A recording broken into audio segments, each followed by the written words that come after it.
December 1944. For several years, the Germans have been developing a powerful secret weapon. Hitler is confident it will achieve a great German victory.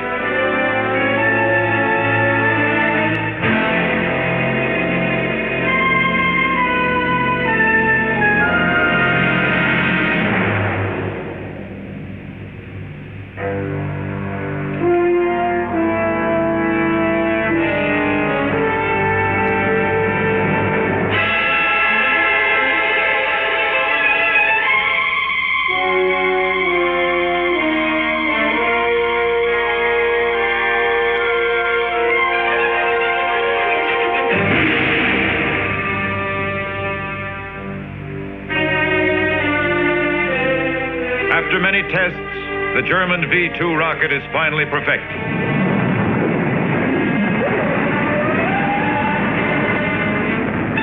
The age of the missile is launched.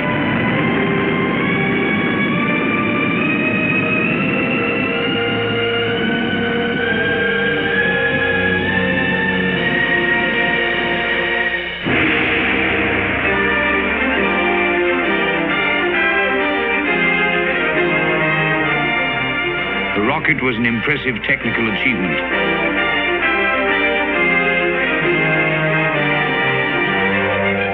It first rose vertically for 6 miles or so, and then reached a height of about 50 miles. Its maximum speed was about 4,000 miles an hour. The rocket approached in silence. No warning, no defense. Once launched, the V-2 rocket cannot be stopped. London under V-2 attack. Casualties, 2,000 civilians killed, 6,000 injured. Such is the tale of the new weapon upon which Hitler pinned his stubborn hopes for many months. Such is the tale of the fortitude of the people, who by their conduct for the second time in this war gave the words "Greater London" a prouder meaning. During December 1944, Churchill faces other severe problems. I had to deal with the impending Greek crisis. Rumors of the German evacuation of Greece raised intense excitement. Communist guerrillas come out into the open to fill the political vacuum left by the German withdrawal.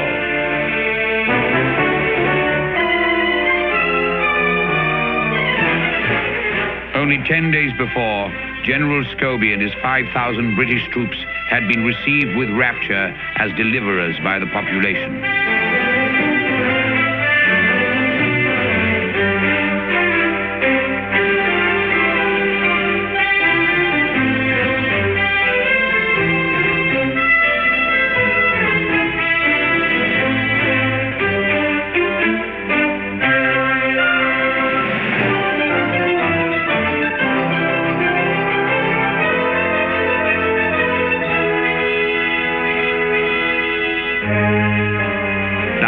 A general strike in Athens was proclaimed. Greek communists try to seize the capital by force.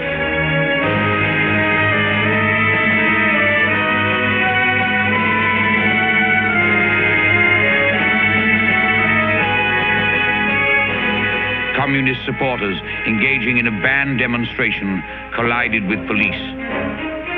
Civil war began.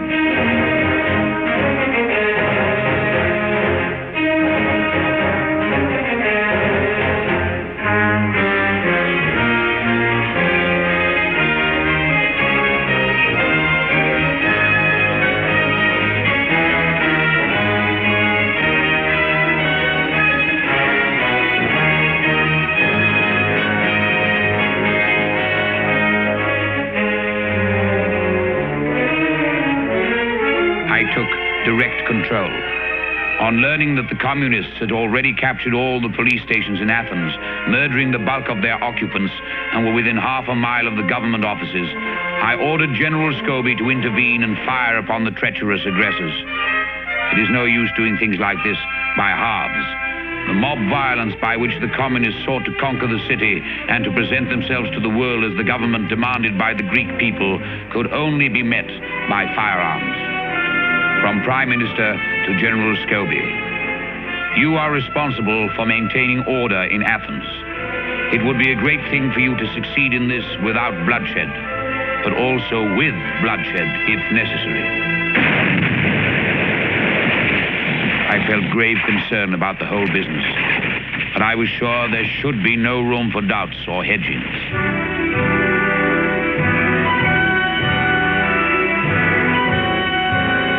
House-to-house combat rages throughout the city. British Marine reinforcements are landed and pitched battles take place. The British ambassador to the Greek government in exile receives this message from Churchill. You speak of living on the lid of a volcano. Wherever else do you expect to live in times like these? Churchill's actions in Greece bring swift and fierce criticism from political enemies.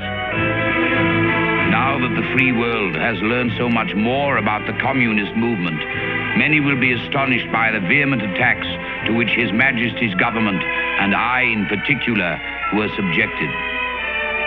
On December the 8th, 1944, I said, "The charge is made against us that we are using His Majesty's forces to disarm the friends of democracy in Greece.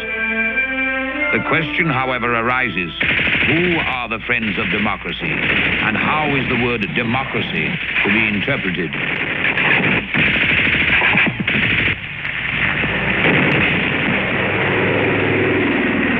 While Churchill ponders the problem of Greece, a serious storm breaks upon the Allies in the West. It takes them by complete surprise. The Allies have smashed across western France and Belgium and are speeding toward the Rhine.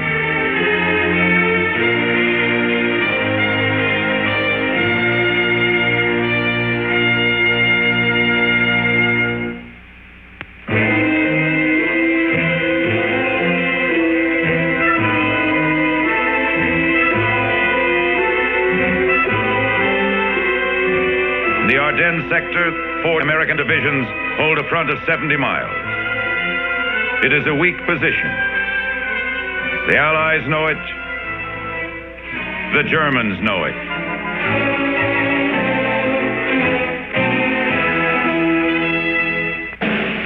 By a remarkable feat, the enemy gathered about 70 divisions on their western front.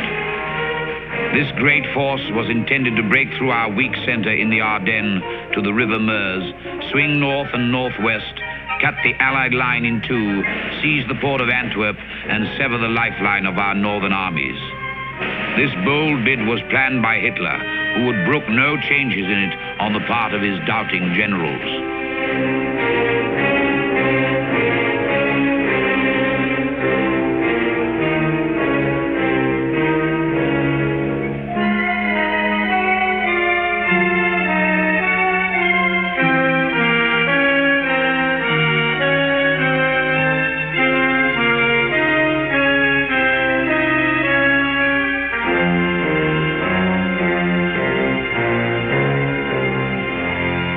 December 16, 1944. The attack.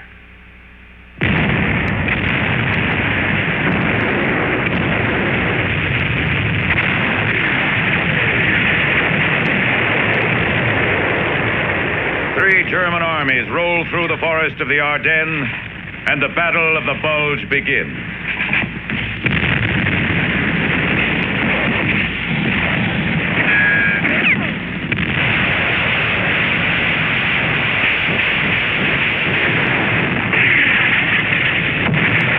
The Germans plunge westward toward Antwerp to sever the Allied lifeline and create conditions which could lead to another Dunkirk.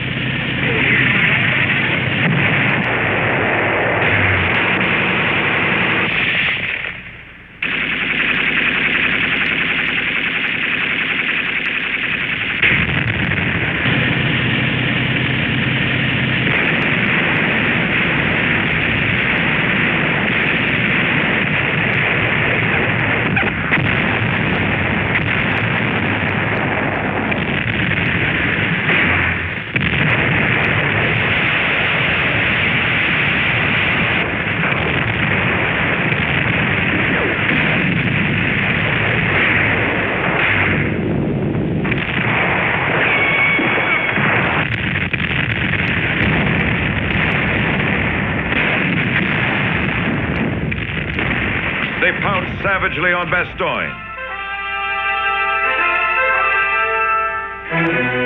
The Americans there are completely surrounded, cut off.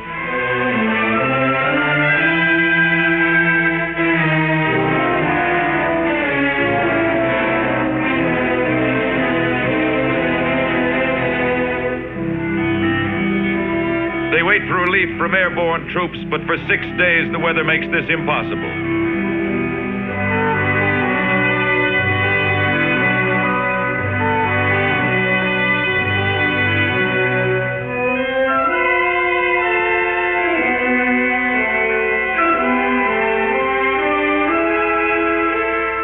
The Germans formally ask for the surrender of the troops.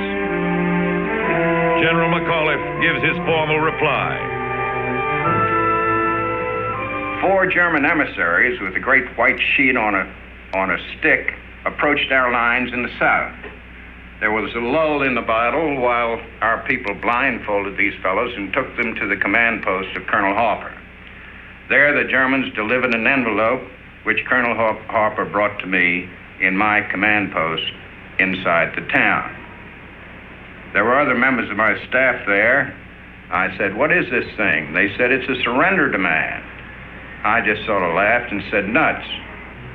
I went out then and visited other troops of the command and returned to the command post again and had a second call from Harper, who said that the Germans said they had submitted a formal official communication and they were entitled to a formal reply. "What shall I tell them?" I asked. Thereupon Colonel Kennard, my brilliant G3, said that first crack of yours would be just the ticket. "Okay," I said, "write it up," which they did. They brought me a formal communication addressed just as a German one had been, to the German commander, the single word "nuts," signed the American commander. I gave it to Colonel Harper, who delivered it to the emissaries. They didn't quite understand it, but Harper was able to explain it to them in more vigorous American language. By the evening of December 22nd, I had become very concerned about a shortage of supply, particularly of ammunition. We were also short, of course, of food and medical supplies, but it was serious when it became necessary to ration the artillery on ammunition and to tell the infantrymen when they called for artillery support that we were not able to provide it. The continued heavy fog had made it impossible for the Air Force to parachute ammunition and other supplies into us. However, fortunately for us, the morning of December 23rd broke bright, clear, and sunny. And before noon on that day, a great group of C-47 airplanes came in and parachuted tons of supplies, mostly ammunition, to us with a very accurate drop inside of our perimeter.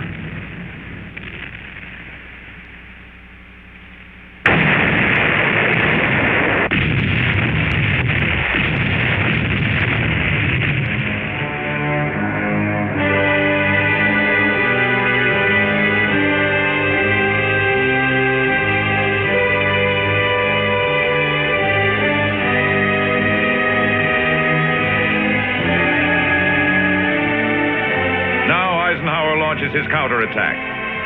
He brings up 4 reserve divisions.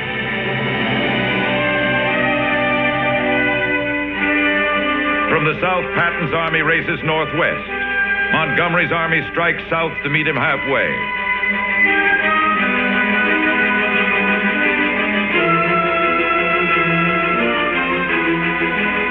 Patton says, "The crowd has stuck his head in a meat grinder, and this time we've got hold of the handle."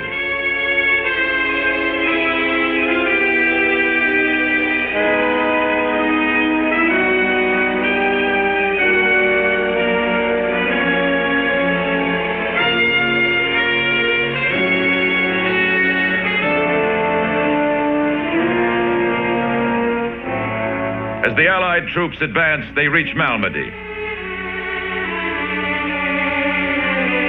The bodies of American prisoners lie frozen in the snow, victims of the infamous Malmedy massacre.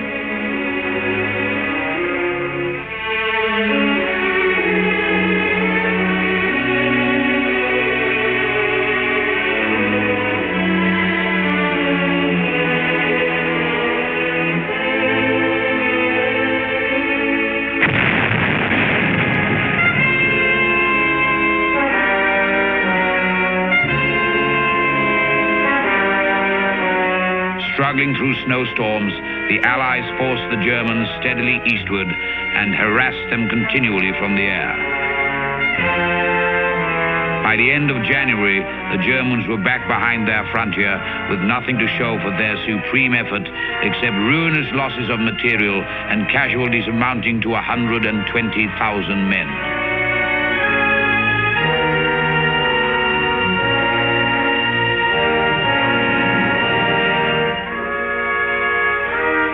This was the enemy's final offensive of the war.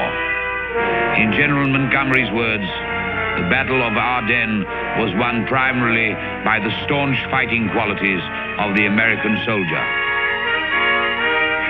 About the Battle of the Bulge, Churchill says, "The United States troops here have done almost all of the fighting and have suffered almost all the losses. We must not forget that it is to American homes that telegrams of personal losses have been going."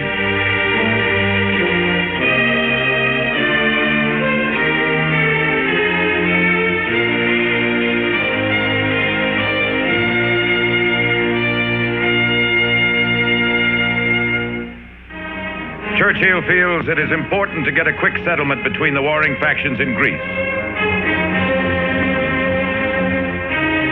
It is the Greek Archbishop Damaskinos upon whom he pins his hopes.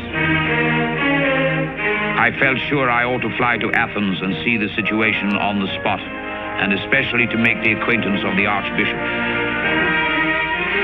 I and my party were to sleep on board the Ajax, the famous light cruiser of the Graf's Bay battle, anchored off Piraeus. Admiral Cuthbert welcomed Churchill aboard his cruiser in Piraeus harbor. That evening, Mr. Churchill, Mr. Anthony Eden, Mr. Harold Macmillan, Field Marshal Alexander, and others arrived on board. There were conferences that night, and the next morning, Mr. Churchill said he wished to see the fighting. Shelling was going on, and Spitfires were diving down with rockets. After a few minutes, I said to Mr. Churchill, "Would you like me to fire my gun, sir?" He said, "Oh, no, Captain, no. I'm on a mission of peace. I'm a cooing dove with a sprig of mistletoe in my beak. But, Captain, far be it from me to stand in the way of military necessity."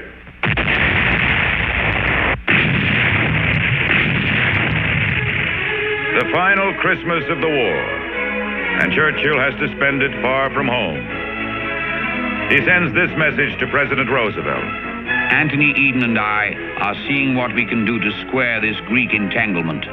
It must always be understood that we seek nothing from Greece in territory or advantages. December 26. Churchill sets out from the Ajax for the conference he has arranged. At the conference, I was convinced that the Archbishop was the outstanding figure in the Greek turmoil.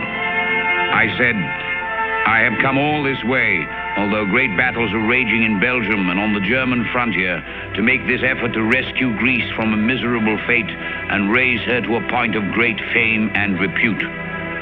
We will leave you Greeks to your own discussions under this most eminent and venerable citizen, the Archbishop.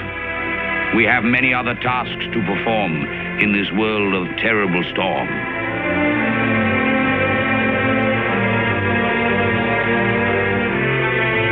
From the British Embassy, I sent the following telegram to my wife. "I feel penitent because of my desertion of you on Christmas Eve."